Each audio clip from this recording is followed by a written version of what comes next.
2, 3 நாளா சேர்த்து வச்சிருந்த பூக்கள் எல்லாத்தையும் ஃப்ரிட்ஜ்லேருந்து எடுத்து பார்த்தீங்க, அப்படியே இன்னைக்கு பறிச்ச மாதிரி அப்படியே ரொம்ப ஃப்ரெஷ்ஷா இருந்துச்சுங்க. பாருங்க, கனகாமரம் வந்து 2, 3 நாளைக்கு ஒரு 4 நாளைக்கு அப்புறம் பறிச்சது. அந்த வெள்ளை கலர் பூ இந்த மல்லிகை, பிச்சி எல்லாமே நாங்க 2 நாள் பறிச்சது தாங்க. மொத்தம் ஒரு 5 நாள் உள்ள பூ இருக்குது இதில. இப்போ வந்து டிசம்பர் மாதம் அப்படிங்கிறனால பூ ரொம்ப கம்மியா தான் பூக்குது. இனி வந்து ஜனவரிக்கு அப்புறம் தான் நல்லா வெயில் அடிக்க ஆரம்பிச்ச அப்புறம் தான் பிச்சி பூ எல்லாமே நல்லா பூக்கும். ஆனால் கனகாமரத்துக்கு இதாங்க சீசன். பாருங்கள் பூ எவ்வளோ ஃப்ரெஷ்ஷாக இருக்குன்னு.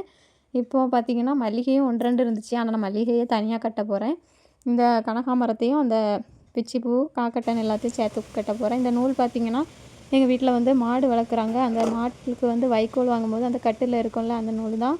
இது வந்து சாதா பூ கட்டுற நூலை விட ரொம்ப ஸ்ட்ராங்காக இருக்கும். நம்ம கத்திரி வச்சு மட்டும் தான் கட் பண்ண முடியும். கையை வச்சுலாம் பூ கட்டுற நூல் மாதிரி டக்குன்னு கட் பண்ண முடியாது. அதனால் டக்குன்னு அந்து போகாது. அதனால் இது கட்டுறதுக்கு அழகாக இருக்குன்னு சொல்லி இதை நான் வீட்டிலேருந்து எல்லாத்தையும் எடுத்துகிட்டு வந்திருக்கேன்.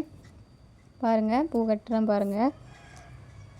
இந்த மாதிரி பிச்சி ஒரு 2, 3 அடுக்கு வச்சுட்டு அதுக்கப்புறம் ஒரு 2, 3 கனகாமரம் எடையாக வச்சு அப்படியே மாற்றி மாற்றி ஒயிட் கலரும் அந்த கனகாமர கலரும் மாற்றி மாற்றி கட்டுனீங்க அப்படின்னா பார்க்க ரொம்ப சூப்பராக இருக்குங்க. நீங்களும் இந்த மாதிரி ட்ரை பண்ணி பாருங்கள். ஏற்கனவே நீங்கள் நிறைய பேர் அப்படி கட்டியிருப்பாங்க. பூ பிடிச்சவங்க எல்லோரும் கமெண்ட்டில் சொல்லுங்கள், நாங்களாம் கட்டியிருக்கோன்னு அப்படின்னு. பாருங்கள், இந்த மாதிரி நம்ம கனகாமரத்தை வச்சாச்சு. அடுத்தால இனி பார்த்திங்கன்னா ஒயிட் கலர் பூ வைக்க போகிறோம். பாருங்கள், இப்படி மாற்றி மாற்றி நம்ம வச்சு கட்ட கட்ட சூப்பராக இருக்கும். தலையில் வச்சோம்னா அழகாக இருக்குங்க. இந்த மாதிரி நம்மளும் கொஞ்சம் பூ இருந்தாலும் சரி, நீங்கள் அன்னன்னைக்கு வைக்கிறத விட இப்படி ஃப்ரிட்ஜில் அன்னன்னைக்கு ஒரு சாயந்தரத்துக்குள்ளே நான் வந்து பிச்சி பூவெல்லாம் விரிஞ்ச அப்புறம் தான் பறிச்சிருந்தேன். அதனால தான் ஃபுல்லாக விரிஞ்சிருக்கு காக்கட்டன்லாம். ஏன்னா காக்கட்டன் வந்து ஃப்ரிட்ஜுக்குள்ளே வச்சா வந்து முட்டையோட பறிக்க முடியாது. பறித்தா அது மஞ்சள் கலரில் காவி மோசமாயிருது. அதனால நான் வந்து அதை காலையில் விரிய போட்டு தான் பறித்தேன். அதனால தான் இப்படி நல்லா இதழ் விரிஞ்சிருக்கு.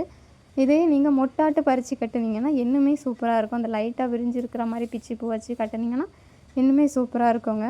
பாருங்கள், இந்த மாதிரியும் கட்டியிருக்கேன்.